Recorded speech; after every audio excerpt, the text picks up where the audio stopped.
이사야 오늘 30장 10절부터 17절까지 잠언 말씀 우리 한번 보도록 하겠습니다. 너는 종을 그의 상전에게 비방하지 말라. 그가 너를 저주하겠고 너는 죄책을 당할까 두려우니라. 아벨을 저주하며 어미를 축복하지 아니하는 무리가 있느니라. 스스로 깨끗한 자로 여기면서도 자기의 더러운 것을 씻지 아니하는 무리가 있느니라.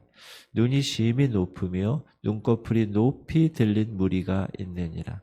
앞니는 장검 같고 어금니는 군도 같아서 가난한 자를 땅에서 삼키며 궁핍한 자를 사람 중에서 삼키는 무리가 있느니라.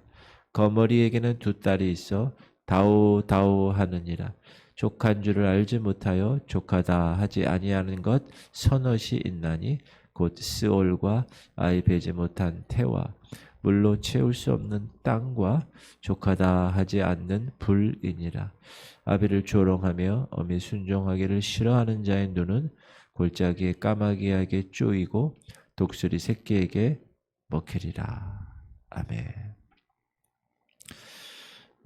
우리가 이 인생의 삶을 길을 걸어가면 지혜로운 자가 있고 미련한 자가 있습니다. 이 잠언서에서 계속 강조하는 것, 미련한 인생, 지혜로운 인생. 근데 그 인생길이 너무나 차이가 납니다. 지혜로운 사람은 생명을 얻어서 하나님이 주시는 축복의 생애를 지혜로 경험하고 살아갈 수 있지만, 미련한 사람은 그 지혜를 언제나 버림으로 생명도 잃고 하나님의 저주를 자청하는 삶, 그런 삶을 살아갑니다. 오늘 특별히 본문에서 미련한 자가 어떤 자인가? 미련한 자. 이 미련한 자는 두 가지로 나눌 수가 있는데, 첫 번째는 하나님 말씀을 알지 못해요. 그래서 행하지를 못해요. 그 말씀대로. 그 사람이 미련한 사람. 근데 이런 사람들은 어느 정도 이해할 수가 있습니다. 이 사람들이 나중에 예수 그리스도를 만나고 그 안에 들어오면 그 미련함에서 벗어날 수 있으니까. 그런데 다른 두 번째 형태의 미련한 형태는 하나님의 말씀을 알고도 그 말씀을 믿지 않고 그 말씀을 행하지 않고, 그래서 미련한 삶을 사는 사람이 있습니다. 이런 사람은 그 미련함의 껍질이 벗겨지기까지 하나님의 손길에 그 간섭이 계속 따릅니다. 오늘 미련한 인생들은 어떤 인생을 사느냐, 우리가 그것을 보고 지혜를 얻는 그런 시간이 되기를 주의 이름으로 축원합니다. 미련한 자는 다른 사람을 비방하는 자라고 오늘 이야기하는데, 10절 보면 너는 종을 그의 상전에게 비방하지 말라. 그가 너를 저주하겠고 너는 죄책을 당할까 두려우니라. 남을 모함하고 남을 비방하는 사람, 그렇게 함으로 자기가 이익 얻는 것 같지만 그렇지 않습니다. 그렇게 한다고 자기에게 유익이 있는 것은 아무것도 없습니다. 오히려 그런 것 때문에 자기가 보응을 받게 될 수가 있어요. 이것은 하나님이 정하신 법칙입니다. 누구에게나 똑같은 결과로 나타납니다. 만약에 하나님이 그렇게 정하지 않으셨으면 법칙을, 이 세상은 악인들로 지배될 것이고 악인만이 살기 좋은 세상이 될 것입니다. 그런데 하나님은 그렇게 하지 않으셨거든요. 비판을 받지 아니하려거든 비판하지 말라. 너희가 비판하는 그 비판으로 너희가 비판을 받을 것이요 너희가 헤아리는 그 헤아림으로 너희가 헤아림을 받을 것이니, 이게 하나님의 원리입니다.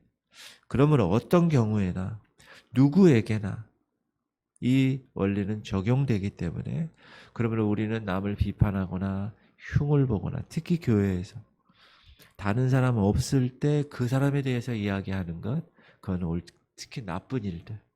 물론 칭찬해주고 높여주는 것, 이거는 좋은 것입니다. 그 칭찬이 자기에게 오게 돼 있습니다. 그 높임이 자기가 높임을 받게 돼 있습니다. 그러나 그렇지 않는 경우, 다시 10절을 읽어보면 너는 종을 그의 상전에게 비방하지 말라. 그가 너를 저주하겠고 너는 죄책을 당할까 두려우니라. 누구든지 자기를 욕하거나 저주하거나 비방하면 기분이 어때요? 좋지 않죠. 그러므로 만약에 그런 소문이나 뭐 확인됐다라도 그런 얘기는 하지 않는 것이 좋습니다. 막 그런 소문 들으면 어떻게 돼요? 막 열받고 분내고 그러면 입에서 악담이 나가고 저주가 나가게 되고 더 심한 모함을 받게 되고 나중에는 그것이 죄책을 당하게, 우리가 지난 시간에 공부한 것처럼 그렇게 성경은 교훈하고 있습니다. 그래서 성경은 계속해서 네 원수를 미워하지 말라, 사랑하라 이렇게 강조하고 있는 것도 이 원칙의 기준을 두고 하신 말씀입니다. 그러므로 남을 비방하거나 헐뜯거나 이런 것 하는 사람, 미련한 사람, 그렇게 하면 되지 않는다. 두 번째는 미련한 사람은 부모를 저주하는 자입니다. 부모를. 아비를 저주하며 어미를 축복하지 아니하는 무리가 있느니라. 아비를 조롱하며 어미를 순종하기를 싫어하는 자의 눈은 골짜기의 까마귀에게 쪼이고 독수리 새끼에게 먹히리라. 아비를 저주하고 어미를 축복하지 아니하는 자 미련한 자다. 성경은 이야기합니다.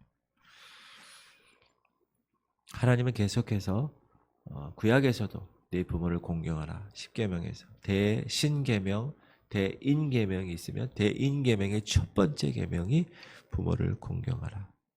그렇죠?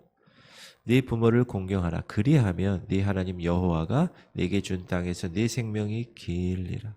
구약의 말씀도 신약의 말씀도 부모를 공경하는 것이 옳은 것이야. 그것이 약속 있는 첫 계명이다. 보상이 있다는 거예요. 그 보상이 네가 잘되고 장수하는 거죠. 자녀들아 주 안에서 너희 부모에게 순종하라. 이것이 옳으니라.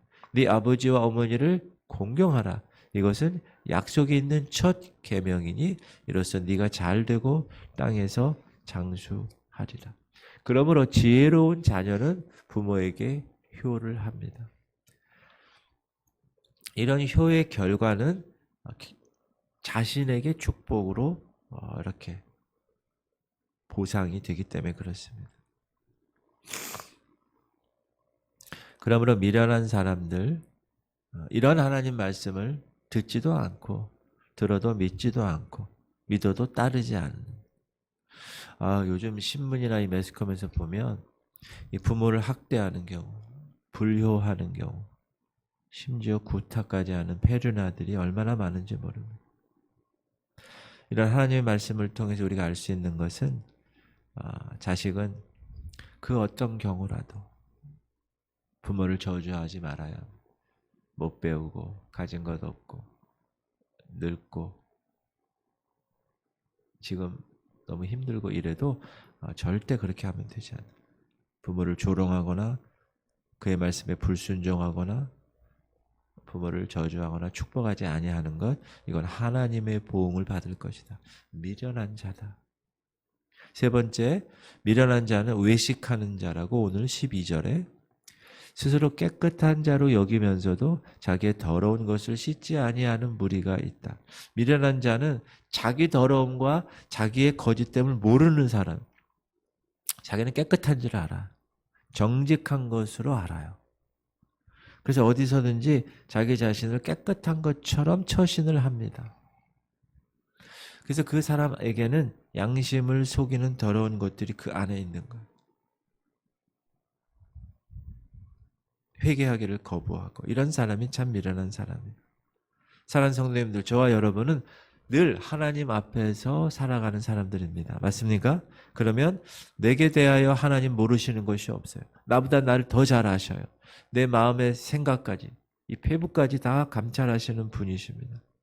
그러므로 지혜로운 사람은 내가 부족한 것을 깨닫고 항상 하나님 앞에서 나를 낮추고, 하나님 저를 불쌍히 여기시옵소서. 저는 부족하고 저는 죄인입니다 하고 통회하며 하나님께 나아가는 심령이 중요하다. 그러나 미련한 사람은 언제나 사람들 앞에서 자기 의를 드러내려고 합니다. 거짓되게 자기를 포장하려고 합니다. 그 거짓이 진실처럼 속이기도 합니다. 그런데 하나님은 알고 계세요. 이거는 자기를 속이는 죄고 남을 속이는 죄고 다른 사람을 잘못 가르치는 죄입니다. 사람의 행위가 자기는 보기에도 깨끗해도 하나님은 심령을 감찰하시는 것. 그걸 항상 명심하고 외식하며 사는 게 아니라 정말 진실되게 가증하게 사는 게 아니라 정말 하나님 앞에 부끄러움 없는 삶. 그런 삶이 지혜로운 삶입니다. 그런 삶 사시기 바랍니다. 사람을 이렇게 만나면 만날수록 좋은 사람이 있고 만남을 만날수록 뭐가 이렇게 커튼이 쳐진 사람이 있어요. 참 미련한 자. 미련한 자는 네 번째는 눈이 높은 사람. 본문 보니까 눈이 심히 높으며 눈꺼풀이 높이 들린 무리가 있느니라. 무슨 말일까요? 눈이 높다. 눈꺼풀이 높이 들렸다. 이게 교만한 자지. 잠언서에서 계속 강조해도 지나치지 않는 것 중에 하나가 교만입니다. 교만하지 말아라. 교만하지 마.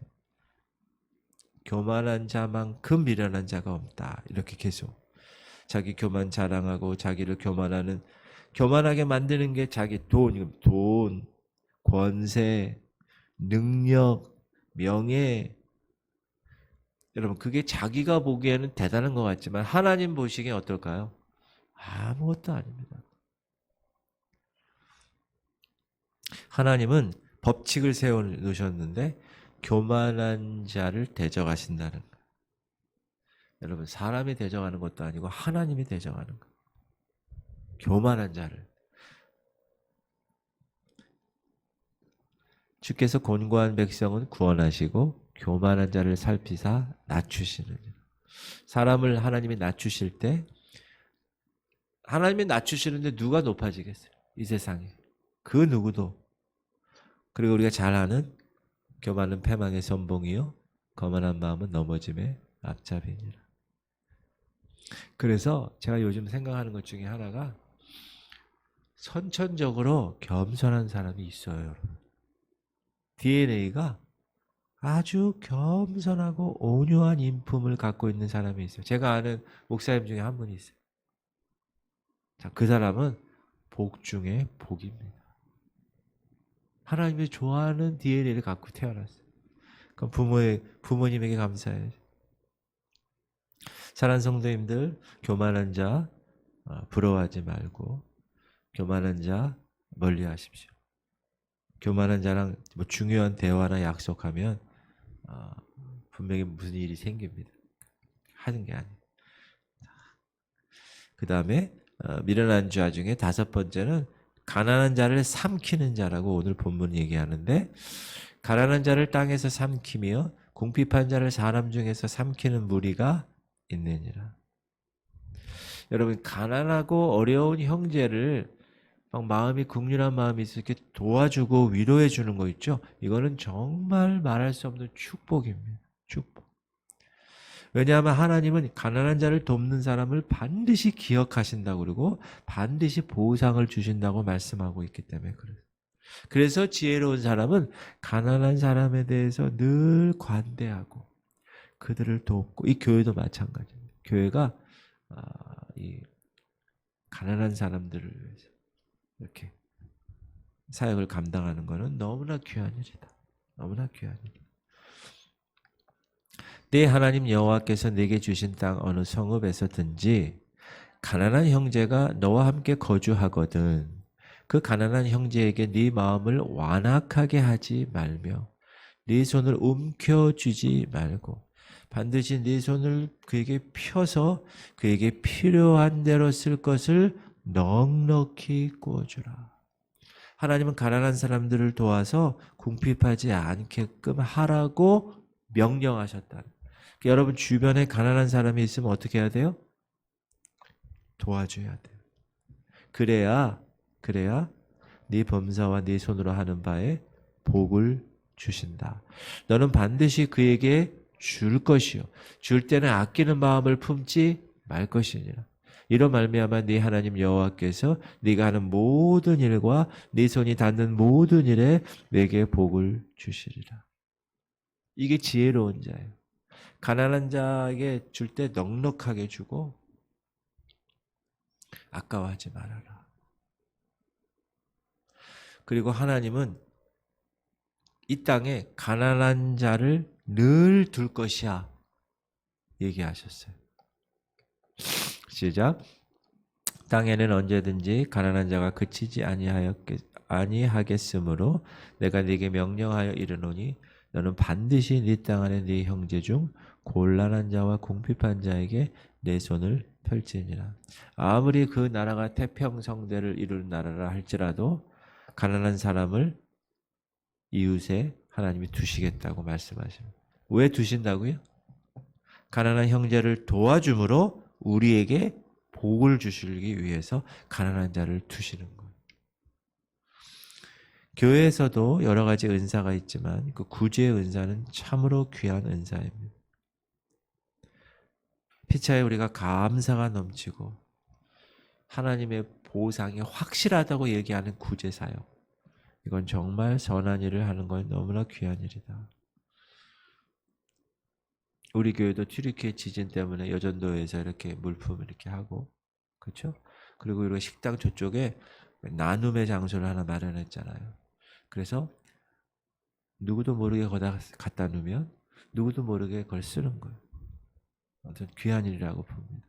계속 그렇게 이 교회에서 성경적 원리를 통하여서 서로 나누고, 지금 우리가 초대교회처럼 집 다 팔아가지고 사도들 발 앞에 두고 사도들이 그거 다 나눠서 공평하게 쓰고 이런 시대가 아니잖아요. 지금은 물론 그렇게 하려고 하는 경우도 있지만, 그러니까 그런 정신을 우리가 받아서 우리가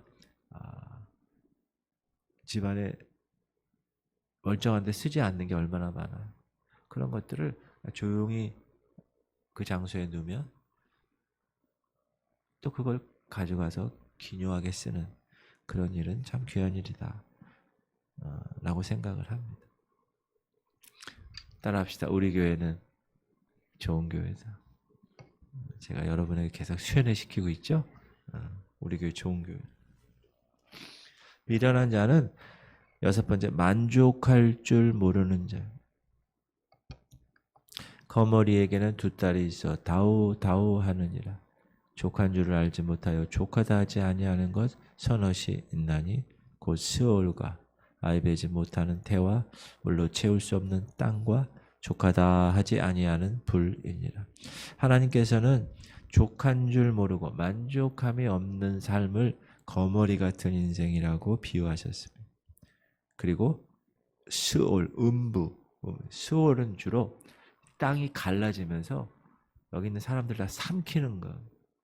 모세 때 고라 자손 알지요? 지진이 나가지고 그 안에 그 불덩어리 들어가게 하는 스올.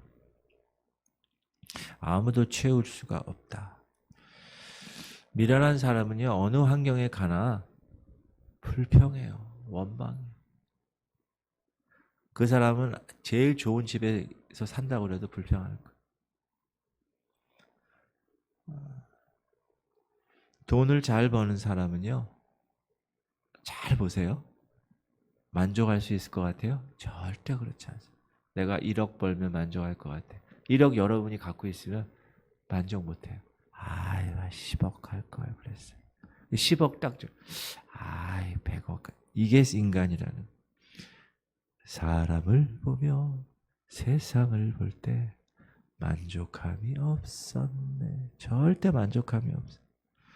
그러니까 그 만족감 모르고 살아가면 급기야 어떻게 됩니까? 파멸에 이르게 됩니다. 욕심, 탐욕, 탐심은 우상숭배니라. 하나님이 가만두지 않으시.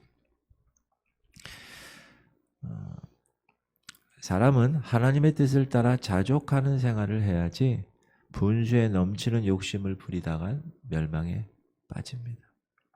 우리가 이것도 여러 번 반복했죠. 속히 부하고자 하는 자는 형벌을 면하지 못해. 특히 요즘 젊은 세대, MZ 세대들 빨리 부자가 되려고 그래. 한 번에, 한 큐에, 한탕주의. 그런데 성경은 뭐라 그럽니까? 이것은 악한 마음이고 이것은 반드시 형벌을 면치 못할 것이야. 재물을 얻기에만 급급한 사람 반드시 빈궁이 그 뒤를 따라 이렇게 얘기하죠. 악한 눈이 있는 자는 재물을 얻기에만 급하고 빈궁이 자기에게로 임할 줄을 알지 못하느니라. 그러나 이런 사실을 깨달은 사람, 그런 사람이 지혜로운 사람이죠. 부하려고 하는 사람, 여러분 부자 되고 싶으세요? 제가 몇 번 말씀드린 것 같은데. 부자 되고 싶으세요?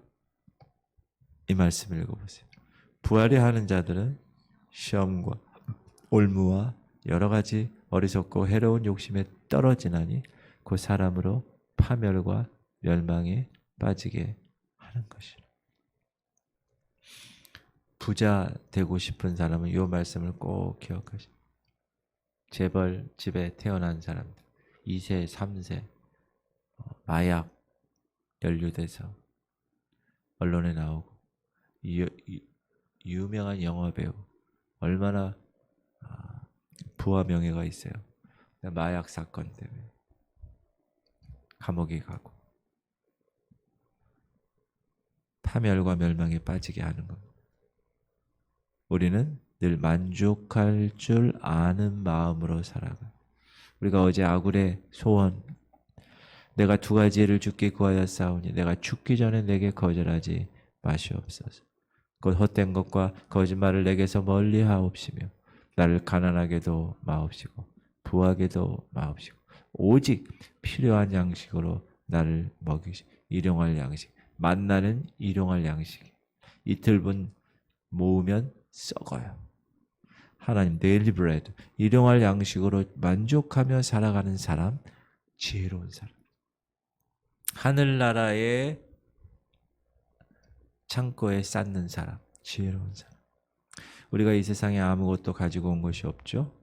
아무것도 가지고 가지 못합니다. 그러니 먹을 것과 입을 것이 있은즉 족하라. 족하라. 사랑하는 성도님들, 미련한 사람들은 언제나 그의 생에 큰 손해를 보고 삽니다. 우리가 하나님 안에서 형통의 삶을 살려면 지혜로운 삶을 살아야 되는데, 지혜로운 삶은 이렇게 하나님 말씀에서 나오는 거예요. 그 말씀을 이렇게 새벽부터 여러분 받는 거예요. 그 여러분은 지혜로운 사람이에요. 맞습니까? 네. 하나님의 말씀을 따라 우리가 살아가는, 삼갈 건 삼가고 행할 건 행하고 하나님이 기뻐하시는 삶이 무엇인가, 오늘도 그 말씀대로 살려고 노력하고, 그런 사람이 지혜로운 사람. 언제나 즐겁게 자족하는 마음으로. 어떤 목사님은 아우 우리 교회는 이렇게 작아, 우리 교회는 이렇게 인원이 없어, 우리 교회는 헌금도 그러면서 계속 사는 사람이 있어. 얼마나 불쌍한 사람. 저처럼 우리 교회는 좋은 교회입니다. 저는 누구를 만나든지 우리 교회는 좋은 교회예요. 어제도 목사님 2분 만났는데 우리 교회 너무 좋은 교회. 상가 월세 내지만 좋은 교회입니다. 이렇게 얘기해. 할렐루야. 언제나 즐겁게 하나님 말씀을 따라 생활하는 열매를 여러분 삶 가운데 지혜를 가지고 외쳐드림으로 복된 인생을 살아갈 수 있기를 주의 이름으로 축원합니다.